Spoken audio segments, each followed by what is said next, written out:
اعوذ باللہ من الشیطان الرجیم بسم اللہ الرحمن الرحیم۔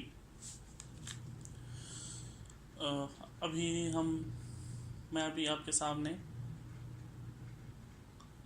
سورہ بقرہ دوسرے پارے کے 6واں رکوع پڑھنے جا رہا ہوں۔ 5واں رکوع میں نے پہلے کی ویڈیو میں پڑھا تھا، اس کا ترجمہ کچھ اس طرح سے ہے۔ بسم اللہ الرحمن الرحیم۔ نیکی یہ نہیں ہے کہ تم نے اپنے چہرے مشرق کی طرف کر لیے یا مغرب کی طرف، بلکہ نیکی یہ ہے کہ آدمی اللہ کو اور یوم آخر اور ملائکہ کو اور اللہ کی نازل کی ہوئی کتاب اور اس کے پیغمبروں کو دل سے مانے، اور اللہ کی محبت میں اپنا دل پسند مال رشتہ داروں اور یتیموں پر، مسکینوں اور مسافروں پر، مدد کے لیے ہاتھ پھیلانے والوں پر اور غلاموں کی رہائی پر خرچ کرے، نماز قائم کریں، زکوٰۃ دے، اور نیک وہ لوگ ہیں جب عہد کریں تو اسے وفا کریں، اور تنگی و مصیبت کے وقت میں اور حق و باطل کی جنگ میں صبر کریں۔ یہ ہیں راست باز لوگ اور یہی لوگ متقی ہیں۔ اے لوگو جو ایمان لائے ہو، تمہارے لیے قتل کے مقدموں میں قصاص کا حکم لکھ دیا گیا ہے۔ آزاد آدمی نے قتل کیا ہو تو اسے آزاد ہی سے بدلہ لیا جائے، غلام قاتل ہو تو غلام ہی قتل کیا جائے، اور عورت اس جرم کی مرتکب ہو تو اس عورت ہی سے قصاص لیا جائے۔ ہاں، اگر کسی قاتل کے ساتھ اس کا بھائی کچھ نرمی کے لیے تیار ہو تو معروف طریقے کے مطابق خون بہا کا تصفیہ ہونا چاہیے، اور قاتل کو لازم ہے کہ راستی کے ساتھ خون بہا ادا کرے۔ یہ تمہاری رب کی طرف سے تخفیف اور رحمت ہے۔ اس پر بھی جو زیادتی کرے اس کے لیے دردناک سزا ہے۔ عقل و خرد رکھنے والوں، تمہارے لیے قصاص میں زندگی ہے۔ تم اس قانون کی خلاف ورزی سے پرہیز کرو گے۔ امید ہے کہ تم اس قانون کی خلاف ورزی سے پرہیز کرو گے۔ تم پر فرض کیا گیا ہے کہ جب تم میں سے کسی کی موت کا وقت آئے اور وہ اپنے پیچھے مال چھوڑ رہا ہو تو والدین اور رشتہ داروں کے لیے معروف طریقے سے وصیت کرے۔ یہ حق ہے متقی لوگوں پر۔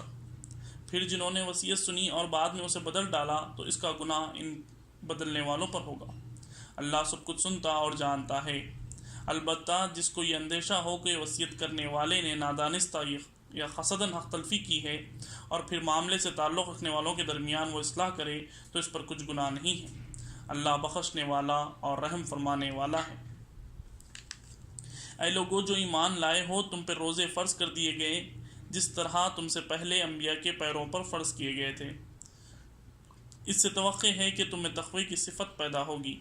چند مقررہ دنوں کے روزے ہیں۔ اگر تم میں سے کوئی بیمار ہو یا سفر پر ہو تو دوسرے دنوں میں اتنی ہی تعداد پوری کر لے۔ اور جو لوگ روزہ رکھنے کی قدرت رکھتے ہوں پھر نہ رکھیں تو وہ فدیہ دیں۔ ایک روزے کا فدیہ ایک مسکین کو کھانا کھلانا ہے، اور جو اپنی خوشی سے کچھ زیادہ بھلائی کرے تو یہ اسی کے لیے بہتر ہے۔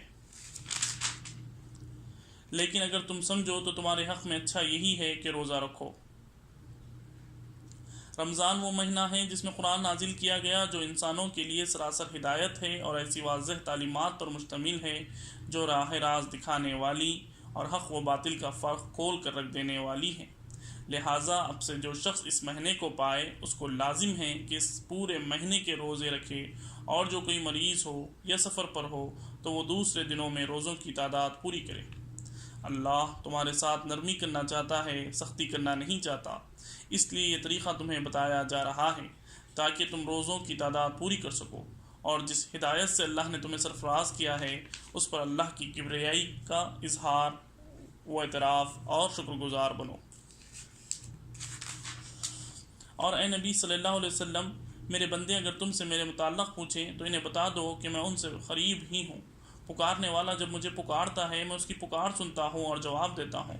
لہٰذا انہیں چاہیے کہ میری دعوت پر لبیک کہیں اور مجھ پر ایمان لائیں۔ یہ بات تم انہیں سنا دو، شاہد کہ وہ راہ راست پالیں۔ تمہارے لیے روزوں کے زمانوں میں راتوں کو اپنی بیویوں کے پاس جانا حلال کر دیا گیا ہے۔ وہ تمہارے لیے لباس ہیں اور تم ان کے لیے۔ اللہ کو معلوم ہو گیا کہ تم لوگ چپکے اپنے آپ سے خیانت کر رہے تھے، مگر اس نے تمہارا قصور معاف کر دیا اور تم سے درگزر فرمایا۔ اب تم اپنی بیویوں کے ساتھ شباشی کرو، اور جو لطف اللہ نے تمہارے لیے جائز کر دیا ہے اسے حاصل کرو۔ نیز راتوں کو کھاؤ پیو یہاں تک کہ تم کو سیاہی شب کی دھاری سے سپیدہ صبح کی دھاری نمایاں نظر آئے۔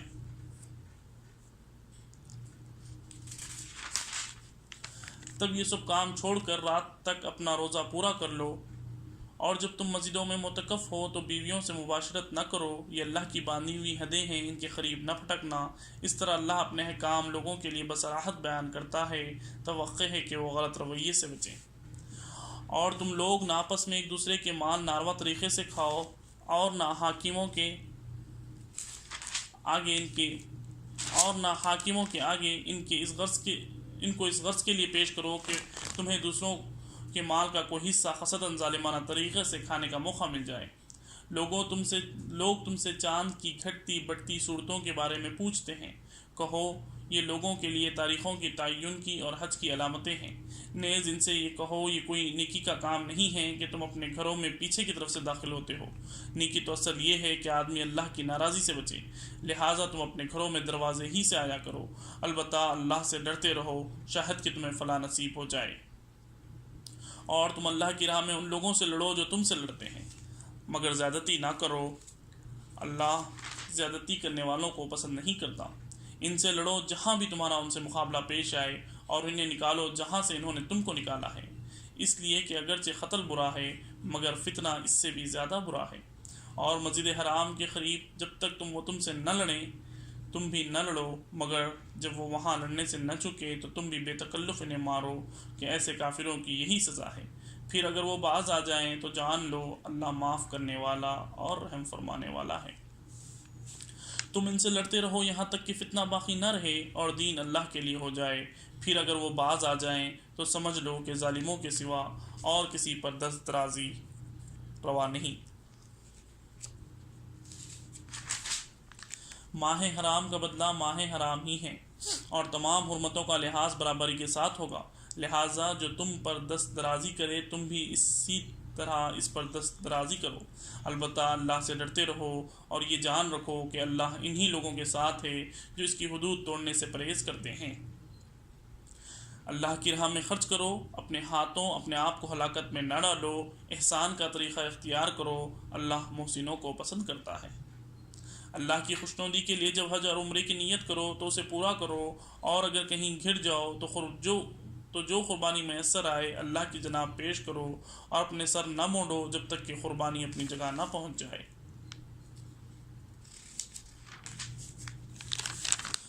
مگر جو شخص مریض ہو یا جس کے سر پر کوئی تکلیف ہو اور اس بنا پر اپنا سر منڈوا لے تو اسے چاہیے کہ فدیے کے طور پر روزہ رکھے یا صدقہ دے یا قربانی کرے۔ پھر اگر تمہیں امن نصیب ہو جائے اور تم حج سے پہلے مکہ پہنچ جاؤ تو جو شخص تم میں سے حج کا زمانہ آنے تک عمرے کا فائدہ اٹھائے وہ حسب مقدور قربانی دے، اور اگر قربانی میسر نہ ہو تو 3 روزے حج کے زمانے میں اور 7 گھر پہنچ کر، اس طرح پورے 10 روزے رکھ لے۔ یہ رعایت ان لوگوں کے لیے ہے جن کے گھر بار مسجد حرام کے قریب نہ ہو۔ اللہ کے ان احکام کی خلاف ورزی سے بچو اور خوب جان لو کہ اللہ سخت سزا دینے والا ہے۔ حج کے مہینے سب کو معلوم ہیں، جو شخص ان مقررہ مہینوں میں حج کی نیت کرے اسے خبردار رہنا چاہیے کہ حج کے دوران میں اسے کوئی شہوانی فعل، کوئی بدعملی، کوئی لڑائی جھگڑے کی بات سرزد نہ ہو، اور جو نیک کام تم کرو گے وہ اللہ کے علم میں ہوگا۔ سفر حج کے لیے زادرہ ساتھ لے جاؤ، اور سب سے بہتر زادرہ پرہیزگاری ہے۔ بس اے ہوش مندو، میری نافرمانی سے پرہیز کرو، اور اگر حج کے ساتھ ساتھ تم اپنے رب کا فضل بھی تلاش کرتے جاؤ تو اس میں کوئی مضائقہ نہیں۔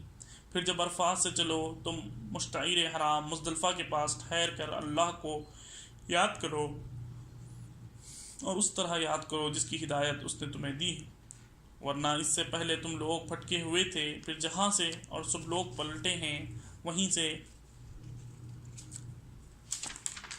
تم بھی پلٹو اور اللہ سے معافی چاہو، یقیناً وہ معاف کرنے والا اور رحم فرمانے والا ہے۔ پھر جب اپنے حج کے ارکان ادا کر چکو تو جس طرح پہلے اپنے آباء و اجداد کا ذکر کرتے تھے اسی طرح اب اللہ کا ذکر کرو، بلکہ اس سے بھی بڑھ کر، مگر اللہ کو یاد کرنے والے لوگوں میں بہت فرق ہے۔ ان میں کوئی تو ایسا ہے جو کہتا ہے اے ہمارے رب ہمیں دنیا ہی میں سب کچھ دے دے، ایسے شخص کے لیے آخرت میں کوئی حصہ نہیں، اور کوئی کہتا ہے کہ اے ہمارے رب ہمیں دنیا میں بھی بھلائی دے اور آخرت میں بھی بھلائی، اور آگ کے عذاب سے ہمیں بچا۔ ایسے لوگ اپنی کمائی کے مطابق دونوں جگہ حصہ پائیں گے، اور اللہ کو حساب چکاتے کچھ دیر نہیں لگتی۔ یہ گنتی کے چند روزے ہیں جو تمہیں اللہ کی یاد میں بسر کرنے چاہیے، پھر کوئی جلدی کر کے 2 ہی دن میں واپس ہو گیا تو کوئی حرج نہیں۔ یہ گنتی کے چند روز ہیں جو تمہیں اللہ کی یاد میں بسر کرنے چاہیے، پھر جو کوئی جلدی کر کے 2 ہی دن میں واپس ہو گیا تو کوئی حرج نہیں، اور جو کچھ دیر زیادہ ٹھہر کر پلٹا تو بھی کوئی حرج نہیں، بشرط یہ ہے کہ یہ دن اس نے تقوی کے ساتھ بسر کیے ہوں۔ اللہ کی نافرمانی سے بچو اور خوب جان رکھو کہ ایک روز اس کے حضور تمہاری پیشی ہونے والی ہے۔ انسانوں میں کوئی تو ایسا ہے جس کی باتیں دنیا کی زندگی میں تمہیں بہت بھلی معلوم ہوتی ہیں، اور نیک نیتی پر وہ بار بار خدا کو گواہ ٹھہراتا ہے، مگر حقیقت میں وہ بدترین دشمن حق ہوتا ہے۔ جب اسے اقتدار حاصل ہوتا ہے تو زمین کی ساری دوڑ دھوپ اس لیے ہوتی ہے کہ فساد پھیلائے، کھیتوں کو غارت کرے اور نسل انسانی کو تباہ کرے۔ حالانکہ اللہ جسے وہ گواہ بنا رہا تھا فساد کو ہرگز پسند نہیں کرتا، اور جب اس سے کہا جاتا ہے کہ اللہ سے ڈرو تو اپنے وقار کا خیال اس کو گناہ پر جما دیتا ہے۔ ایسے شخص کے لیے تو بس جہنم ہی کافی ہے، اور وہ بہت برا ٹھکانہ ہے۔ دوسری طرف انسانوں ہی میں کوئی ایسا بھی ہے جو رضا الہی کی طلب میں اپنی جان کھپا دیتا ہے، اور ایسے بندوں پر اللہ بہت مہربان ہے۔ اے ایمان لانے والو، تم پورے کے پورے اسلام میں داخل ہو جاؤ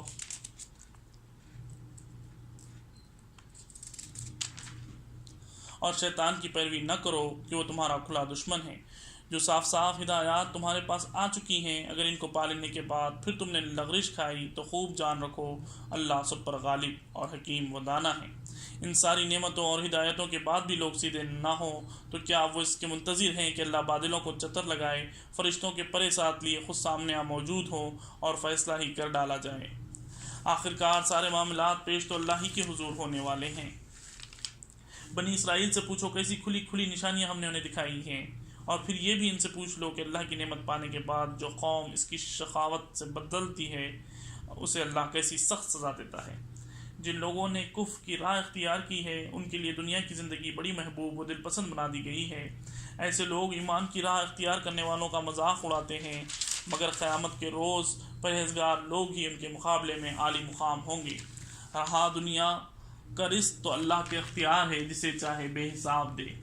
ابتدا میں سب لوگ ایک ہی طریقے پر تھے، پھر یہ حالت باقی نہ رہی اور اختلافات رونما ہوئے، تب اللہ نے نبی بھیجے جو راست روی پر بشارت دینے والے اور کجروی کے نتائج سے ڈرانے والے تھے، اور ان کے ساتھ کتاب برحق نازل کی تاکہ حق کے بارے میں لوگوں کے درمیان جو اختلافات رونما ہو گئے تھے ان کا فیصلہ کرے۔ اور ان اختلافات کی رونما ہونے کی وجہ یہ نہ تھی کہ ابتدا میں لوگوں کو حق بتایا نہیں گیا تھا، نہیں، اختلافات ان لوگوں نے کیا جنہیں حق کا علم دیا جا چکا تھا۔ انہوں نے روشن ہدایات پا لینے کے بعد محض اس لیے حق کو چھوڑ کر مختلف طریقے نکالے کہ وہ آپس میں زیادتی کرنا چاہتے تھے۔ بس جو لوگ انبیاء پر ایمان لے آئیں انہیں اللہ نے اپنے اذن سے اس کا حق کا راستہ دکھا دیا جس میں لوگوں نے اختلاف کیا تھا۔ اللہ جسے چاہتا ہے راہ راست دکھا دیتا ہے۔ پھر کیا تم لوگوں نے یہ سمجھ رکھا ہے کہ یوں ہی جنت کا داخلہ تمہیں مل جائے گا، حالانکہ ابھی تم پر وہ سب کچھ نہیں گزرا ہے جو تم سے پہلے ایمان لانے والوں پر گزر چکا ہے۔ ان پر سختیاں گزری، مصیبتیں آئیں، حلہ مارے گئے، حتیٰ کہ وقت کا رسول اور اس کے ساتھی اہل ایمان چیخ اٹھے کہ اللہ کی مدد کب آئے گی۔ اس وقت انہیں تسلی دی گئی کہ ہاں، اللہ کی مدد قریب ہے۔ لوگ پوچھتے ہیں ہم کیا خرچ کریں؟ جواب دو کہ جو مال بھی تم خرچ کرو اپنے والدین پر، رشتہ داروں پر، یتیموں اور مسکینوں اور مسافروں پر خرچ کرو، اور جو بھلائی بھی تم کرو گے اللہ اس سے باخبر ہوگا۔ تمہیں جنگ کا حکم دیا گیا ہے اور وہ تمہیں ناگوار ہے۔ ہو سکتا ہے کہ ایک چیز تمہیں ناگوار ہو اور وہی تمہارے لیے بہتر ہو، اور ہو سکتا ہے کہ ایک چیز تمہیں پسند ہو اور وہی تمہارے لیے بری ہو۔ اللہ جانتا ہے، تم نہیں جانتے۔ لوگ پوچھتے ہیں ماہ حرام میں لڑنا کیسا ہے؟ کہو اس میں لڑنا بہت برا ہے، مگر راہ خدا سے لوگوں کو روکنا اور اللہ سے کفر کرنا اور مسجد حرام کا راستہ خدا پرستوں پر بند کرنا اور حرم کے رہنے والوں کو وہاں سے نکالنا اللہ کے نزدیک اس سے بھی زیادہ برا ہے، اور فتنہ خون ریزی سے شدید تر ہے۔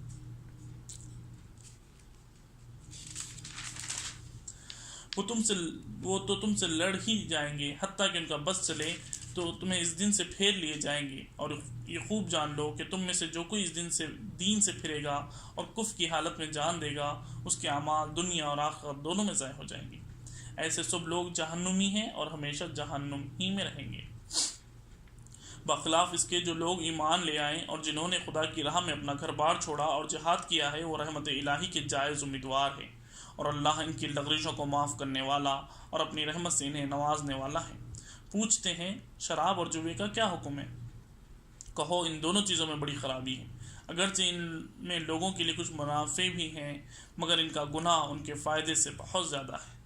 پوچھتے ہیں ہم راہ خدا میں کیا خرچ کریں؟ کہو جو کچھ تمہاری ضرورت سے زیادہ ہو، اسی طرح پوچھتے ہیں ہم راہ خدا میں کیا خرچ کریں؟ کہو جو کچھ تمہاری ضرورت سے زیادہ ہو۔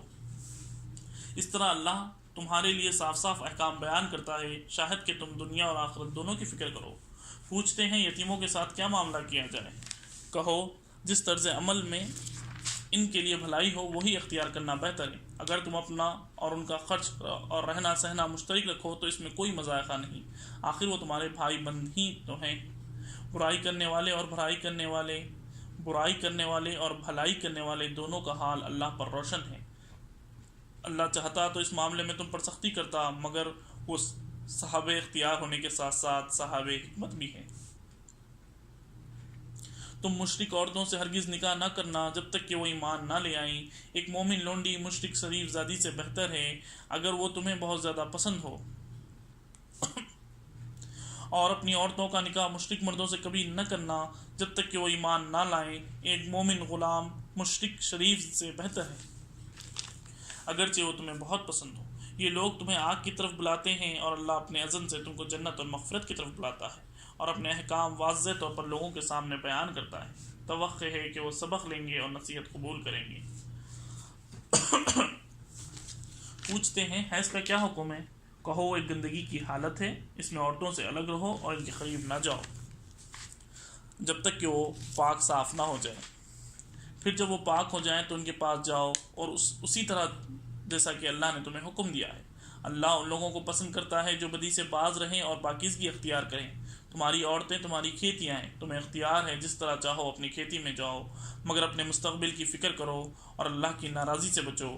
خوب جان لو کہ تمہیں ایک دن اسی سے ملنا ہے، اور اے نبی جو تمہاری ہدایات کو مان لیں انہیں فلاح و سعادت کا مژدہ سنا دو۔ اللہ کے نام کو ایسی قسمیں کھانے کے لیے استعمال نہ کرو جن سے مقصود نیکی اور تقوی اور بندگان خدا کی بھلائی کے کاموں سے باز رہنا ہو۔ اللہ تمہاری ساری باتیں سن رہا ہے اور سب کچھ جانتا ہے۔ جو بے معنی قسمیں تم بلا ارادہ کھا لیا کرتے ہو ان پر اللہ گرفت نہیں کرتا، مگر جو قسمیں تم سچے دل سے کھاتے ہو ان کی باس پرس وہ ضرور کرے گا۔ اللہ بہت درگزر کرنے والا اور بردبار ہے۔ جو لوگ اپنی عورتوں سے تعلق نہ رکھنے کی قسم کھا بیٹھے ہیں ان کے لیے 4 مہینے کی مہلت ہے۔ اگر انہوں نے رجوع کر لیا تو اللہ معاف کرنے والا اور رحیم ہے، اور اگر انہوں نے طلاق ہی کی ٹھان لی ہو تو اگر انہوں نے طلاق ہی کی ٹھان لی ہو تو جانے رہیں کہ اللہ سب کو سنتا اور جانتا ہے۔ جن عورتوں کو طلاق دی گئی ہے وہ 3 مرتبہ ایام ماہوری آنے تک اپنے آپ کو روکے رکھیں، اور ان کے لیے جائز نہیں کہ اللہ نے ان کے رحم میں جو کچھ خلق فرمایا ہو اسے چھپائیں۔ انہیں ہرگز ایسا نہ کرنا چاہیے۔ اگر وہ اللہ اور روز آخر پر ایمان رکھتی ہیں، ان کے شوہر تعلقات درست کر لینے پر آمدہ ہوں تو وہ اس عدت کے دوران انہیں اپنی زوجیت میں واپس لینے کے حقدار ہیں۔ عورتوں کے لیے بھی معروف طریقے پر ویسے ہی حقوق ہیں جیسے مردوں کے حقوق ان پر ہیں، البتہ مردوں کو ان پر ایک درجہ حاصل ہے، اور سب پر اللہ غالب اقتدار رکھنے والا اور حکیم و دانا موجود ہے۔ طلاق 2 بار ہے، پھر یا تو سیدھی طرح عورت کو روک لیا جائے یا بھلے طریقے سے اس کو رخصت کر دیا جائے، اور رخصت کرتے وقت ایسا کرنا تمہارے لیے جائز نہیں کہ جو کچھ تم انہیں دے چکے ہو اس میں سے کچھ واپس لے لو۔ البتہ یہ صورت مستثنیٰ ہے کہ زوجین کو اللہ کی حدود پر قائم نہ رہ سکنے کا اندیشہ ہو۔ ایسی صورت میں اگر تمہیں یہ خوف ہو کہ وہ دونوں حدود الہی پہ قائم نہ رہیں گے تو ان دونوں کے درمیان یہ معاملہ ہو جانے میں مذائقہ نہیں کہ عورت اپنے شوہر کو کچھ معاوضہ دے کر علیحدگی حاصل کر لے۔ یہ اللہ کی مقرر کردہ حدود ہیں، ان سے تجاوز نہ کرو، اور جو لوگ حدود الہی سے تجاوز کریں وہی ظالم ہیں۔ پھر اگر دوبارہ طلاق دینے کے بعد شوہر نے عورت کو تیسری بار طلاق دے دی تو وہ عورت پھر اس کے لیے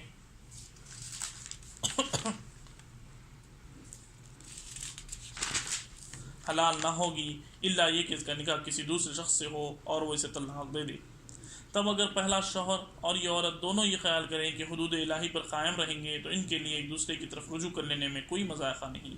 یہ اللہ کی مقرر کردہ حدیں ہیں جنہیں وہ ان لوگوں کی ہدایت کے لیے واضح کر رہا ہے جو اس کی حدود توڑنے کا انجام جانتے ہیں۔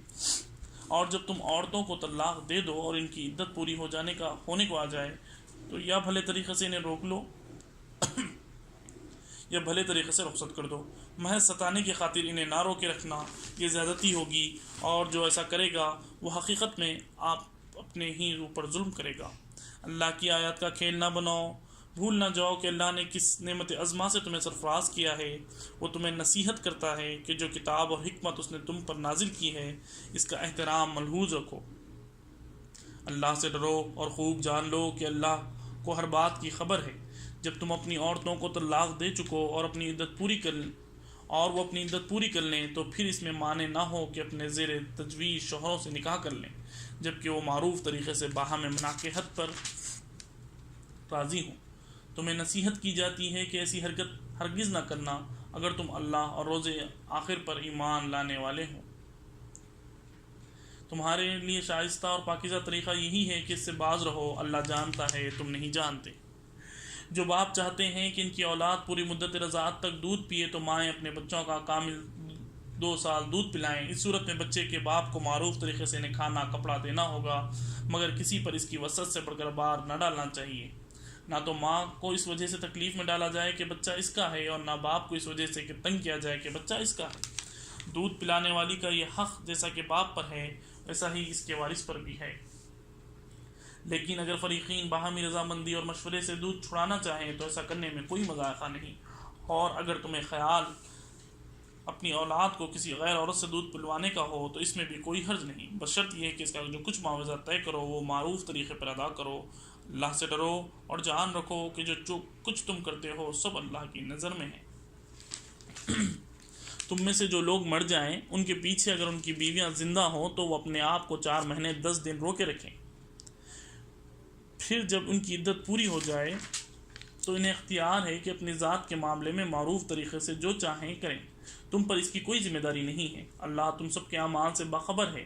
زمانے عدت میں خواہ تم اپنی بیوہ عورتوں کے ساتھ منگنی کا اشارہ کنائیہ میں ظاہر کرو، خواہ دل میں چھپائے رکھو، دونوں صورتوں میں کوئی مذائقہ نہیں۔ اللہ جانتا ہے کہ ان کا خیال تمہارے دل میں آئے گا، مگر دیکھو خفیہ عہد و پیمان نہ کرنا، اور کوئی بات کرنی ہے تو معروف طریقے سے کرو، اور عقد نکاح باندھنے کا فیصلہ اس وقت تک نہ کرنا جب تک کہ عدت پوری نہ ہو۔ خوب سمجھ لو کہ اللہ تمہارے دلوں کا حال تک جانتا ہے، لہٰذا اس سے ڈرو، اور یہ بھی جان لو کہ اللہ بردبار ہے، چھوٹی چھوٹی باتوں سے درگزر فرماتا ہے۔ تم پر کچھ گناہ نہیں اگر اپنی عورتوں کو طلاق دے دو قبل اس کے کہ ہاتھ لگانے کی نوبت آئے یا مہر مقرر ہو۔ اس صورت میں انہیں کچھ نہ کچھ دینا ضرور چاہیے۔ خوشحال آدمی اپنی مقدرت کے مطابق اور غریب اپنی مقدرت کے مطابق معروف طریقے سے دے، یہ حق ہے نیک آدمیوں پر۔ اور اگر تم نے ہاتھ لگانے سے پہلے طلاق دی ہو لیکن مہر مقرر کیا جا چکا ہو تو اس صورت میں نصف مہر دینا ہوگا۔ یہ اور بات ہے کہ عورت نرمی برتے اور مہر نہ لے، یا وہ مرد جس کے اختیار میں عقد نکاح ہے نرمی سے کام لے اور پورا مہر دے دے۔ اور تم یعنی مرد نرمی سے کام لو تو یہ تقوی سے زیادہ مناسبت رکھتا ہے۔ آپس کے معاملات میں فیاضی کو نہ بھولو، تمہارے اعمال کو اللہ دیکھ رہا ہے۔ اپنی نمازوں کی نگہداشت رکھو، خصوصاً ایسے نماز کی جو محاسن صلاۃ کی جامع ہو۔ اللہ کے آگے اس طرح کھڑے رہو جیسے فرمان بردار غلام کھڑے ہوتے ہیں۔ بدمنی کی حالت میں بدابنی کی حالت ہو تو خواہ پیدل ہو خواہ سوار ہو، جس طرح ممکن ہو نماز پڑھو، اور جب امن میسر آ جائے تو اللہ کو اس کے طریقے سے یاد کرو جو اس نے تمہیں سکھایا ہے، جس سے تم پہلے ناواقف تھے۔ تم میں سے جو لوگ وفات پائیں اور پیچھے بیویاں چھوڑ رہے ہوں ان کو چاہیے کہ اپنی بیویوں کو حق میں یہ وصیت کریں کہ 1 سال تک ان کو نان و نفقہ دیا جائے گا اور وہ گھر سے نہ نکالی جائیں گی۔ پھر اگر وہ خود نکل جائیں تو اپنی ذات کے معاملے میں معروف طریقے سے جو کچھ بھی کریں، اس کی کوئی ذمہ داری تم پر نہیں ہے۔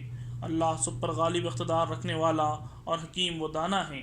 اس طرح جن عورتوں کو طلاق دی گئی ہو انہیں بھی مناسب طریقے پر کچھ نہ کچھ دے کر رخصت کیا جائے، یہ حق ہے متقی لوگوں پر۔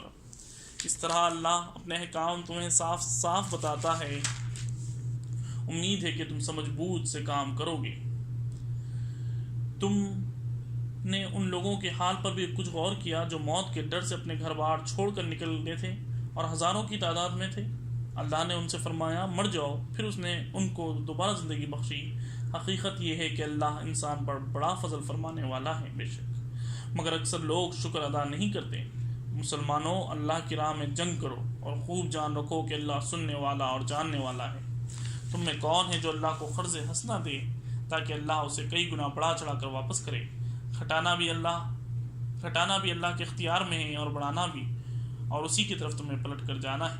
پھر تم نے اس معاملے پر غور کیا جو موسیٰ کے بعد سرداران بنی اسرائیل کو پیش آیا تھا۔ انہوں نے اپنے نبی سے کہا ہمارے لیے ایک بادشاہ مقرر کر دو تاکہ ہم اللہ کی راہ میں جنگ کریں۔ نبی نے پوچھا کہیں ایسا تو نہ ہوگا کہ تم کو لڑائی کا حکم دیا جائے اور پھر تم نہ لڑو؟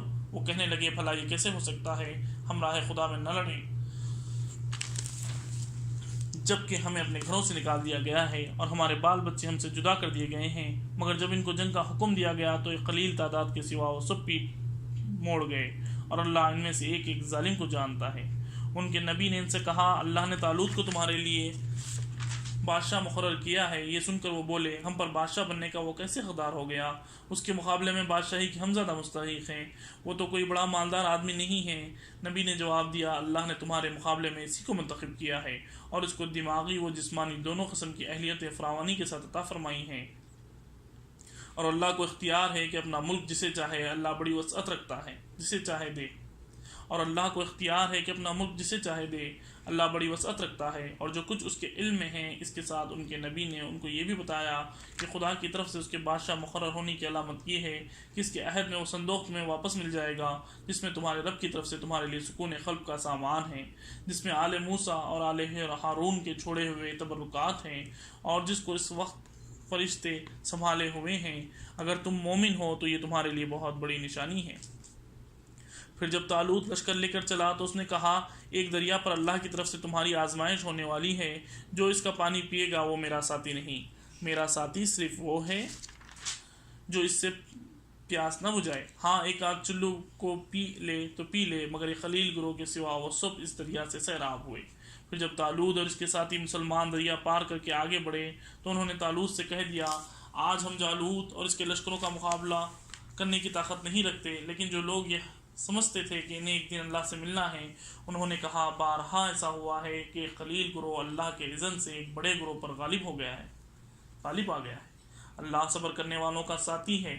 اور جب وہ جالوت اور اس کے لشکروں کے مقابلے پر نکلے تو انہوں نے دعا کی اے ہمارے رب، ہم پر صبر کا فیضان کر، ہمارے قدم جما دے اور اس کافر گروہ پر ہمیں فتح نصیب کر۔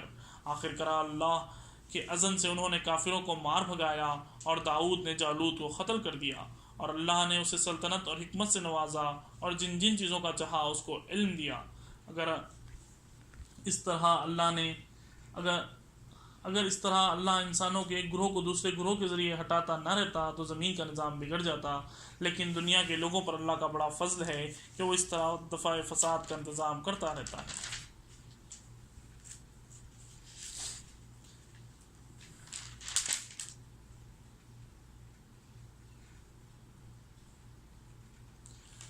یہ تھا دوسرا پارے کا اختتام۔ اللہ سے دعا ہے کہ اللہ تعالیٰ ہم کو قرآن کی تعلیمات پر عمل کرنے والا بنائے اور اس کی تعلیمات کو لوگوں تک پہنچانے والا بنائے۔ وآخر دعوانا الحمد للہ رب